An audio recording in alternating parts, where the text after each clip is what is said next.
7 mu budde obw'omwaka. Kereziya nga bwetegeka ennaku naddala Sande zino nga tujja twebuulira ku kigambo ky'Omukama.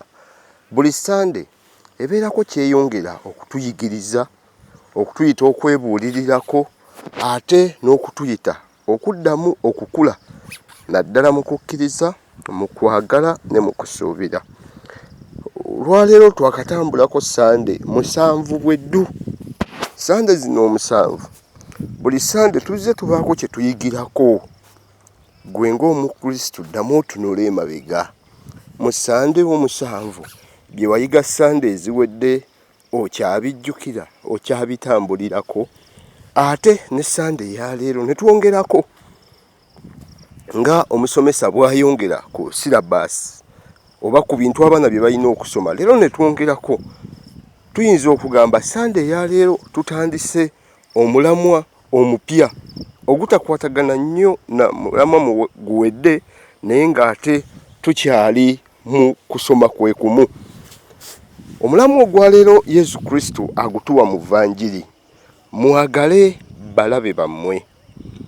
Okubeera Omukristo kitegeeza tulina ebintu bye tukola, bye twogera, ebitwawula ennyo ku bantu abalala. Ate okusingira ddala okubeera Omukristo kwe kugoberera Omukama Yesu. Mu kugoberera Kristo nno ne byatuyigiriza ne tuba nga tubikola mu bulamu bwaffe, nga tubituukiriza mu bulamu bwaffe. Olwaleero Omukama bw'atuyita okwagala balabe baffe, mu Bayibuli eya Lugereeki ekigambo okwagala ekikozesebwa si kye kimu n'ekigambo okwagala ekitegeeza okwagala mikwano gyaffe, kubanga oyagala mukwano gwo kuba naye akwagala. Si kye kimu n'okwagala okwa taata n'abaana nti bano mbagala kuba baana bange, oba okwagala okw'omusajja n'omukazi. Era kuneffe tweyagala, era tulina we tutuuka ne tweyagalira ddala. Okweyagala kwaffe ne kusukka ne kuvaamu n'ebibala ebyeyoleka mu bufumbo obutukuvu. Wabula okwagala balabe baffe, ekitabo ekitukuvu eky'Olugereeki kikozesa ekigambo ekya agape, okwagala omuntu nga tolina ky'omusuubiramu, nga tolina ky'omulindiriddemu. Ekyo Omukama kyatuyita okukola nti mwagale balabe bammwe, twagale balabe baffe ng'Omukama bw'atwagala, nga talina kyatusuubiramu, talina kyatulindiridde tukole.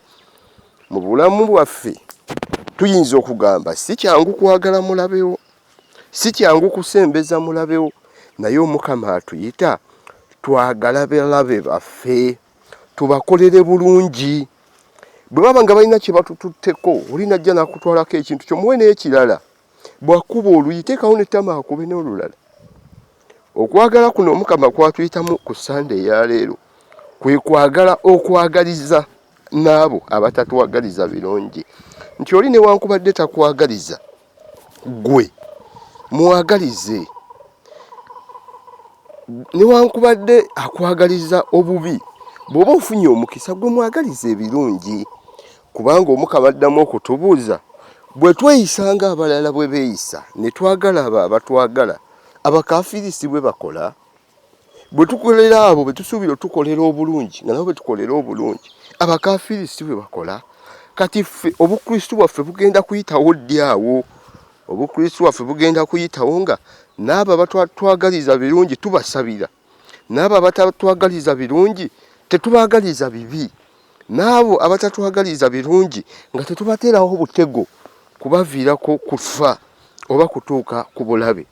Biseera bingi mbadde nga njigiriza nga ngamba abantu abasinga kikwasa n'ennaku, oli najja mu ekereziya n'ofukamira ne weegayirira nti ayi Mukama nyamba mulabe wange oli kye yankoze akasolya k'ennyumba ye kaveeko, oba kye yankoze amenyeko okugulu.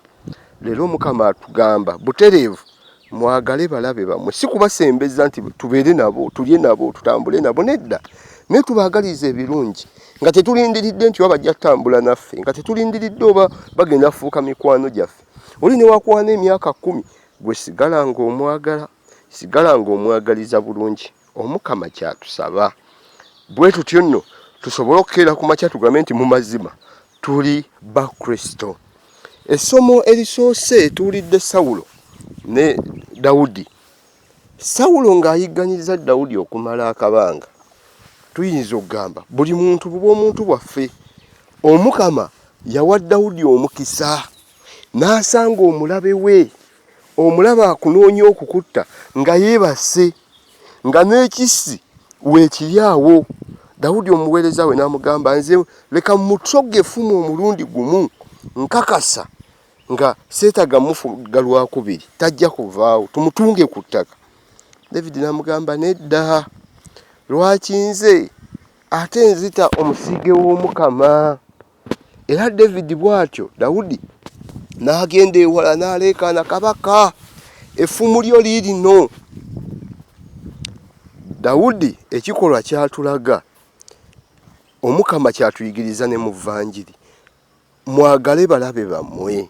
Ng'ofunye omukisa mulabe w'okumukola obubi leka kumutuusaako bubi, naye mulage nti gwe ate oli wanjawulo, oli mu Kristu, oli mwana wa Katonda. Bantu bangi gye tubeera ku miriraano, ku mirimu, mu maka tebabaagaliza. Abamu babagenzeko ne mu masabo ne babaloga, abalala babateeze n'obutwa. Omukama ng'abikuvuunyusizza ate ggwe leka kutandika kukola nga bakafiiri, naawe osabirire omukama amukuwe, osabirire omukama amukuweere ddala nti nange omukama leero kaakumpadde kankulageko nti nange bulijjo nsobola. Nedda, ffe omukama abalabe baffe bulijjo abatuwa naye ng'alindiridde tubalage nti tuli ba Kristo, tubatuuseeko okwagala kwa Katonda n'okusonyiwa kw'omukama. Nga tuli mu seminaariyo, mukwano gwaffe omu yayigiriza nti tugenda mu kisaawe ne twekuba endobo ng'abaana bwe tubeera. Abamu ne bavaayo nga balina n'empalana, oyo yankuba siri musonyiwa paka nga nange mukubye endobo. Munnaffe omu n'abagamba bannange muli waneeno gundi awalana gundi mbu yamukuba endobo, gundi awalana gundi kubanga yamuloopyeyo yakoze kino ekikyamu, naye mujjukire mugenda kutya nga mwenna muli bafaaza. Oyo gw'owalana kati yagenda okusiiga maama wo nga gwe bakugabye mu paalishi ndala. Oyo gw'owalana kati yagenda okubeera bwana mukulu wo. Mwesonyiwe kati, musonyiwe. Akadde kali nga katuuse, muleme kwetunulira nga balabe n'abalabe, naye mwetunulire nga abakristu abalimuna okusonyiwa mu mitima gyammwe. Kino ne kijja era n'emirimu gyaffe. Abasinga mwenna muli basawo ne muwalagana, naye nga gw'owalana yagenda okujjanjaba maama wo, yagenda okujjanjaba taata wo, yagenda okujjanjaba muganda wo, enkeera yagenda okujjanjaba. Ye looya munno gw'oli mu kuwalagana naye mugenda gasimbagana mu kkooti. Kijja wulikika bulungi mu bw'omuntu bwaffe okeere ku makya nga omuntu gwe wasonyiwa naye akoledde ekikolwa ekyekisa, ng'omuntu gwe wali ofunye omukisa okumenya okugulu wamuleka olunaku olwo nga yasitudde omwana wo okumuddusa mu ddwaliro. Omukama byatuyigiriza si kubikola bukozi gamba nti abitugambye tebiina makulu, wabula biddamu n'okutuleetera okulengera mu maaso nga essomo eryokubiri we lituyita nti mu Adamu ffenna tuli bantu era twazaalibwa. Adamu yakolebwa mu ttaka, ffenna ne tumufaanana, kyokka ate ffenna ne tufaanana Kristo mu ngeri endala. Kristo ye n'azaalibwa mu mwoyo era bw'atyo n'afuna n'ekitiibwa nti omubiri gwe tegulinga gwa Adamu, ye yazuukira ali mu ggulu nti naffe olunaku lujja kukya abamugoberera naffe tubeere nga ye, tubeere mu ekyo ekitiibwa. Kati nno bwe tubanga ku nsi waliyo akadde ke tutunuulira nti owaayo ono gwe ndi mu kuvuma osanga lumu alinnyamba oba aliyamba abange, ate atulabisa ku bakristu bannaffe nti olunaku lujja kutya ffenna nga tuli mu bwakabaka obw'omu ggulu, ng'otunula ku munno mwenna mufaanana Kristo, emibiri giyakaayakana, ng'otunula ku munno hagundi n'oyo bwe twali mu nsi bw'oba tewamusonyiwa waye kale gundi saamusonyiwa, naye mwenna muli mu maaso g'omukama. Kinaalabika kitya nga ffenna tugamba nti ssebo ffe ffenna tuli ba Kristo naye nga ku nsi twagaana okusonyiwagana? Musonyiwe balabe bammwe, mwagale balabe bammwe, mubagirire bulungi, mubakolere bulungi abo abatabakolera bulungi.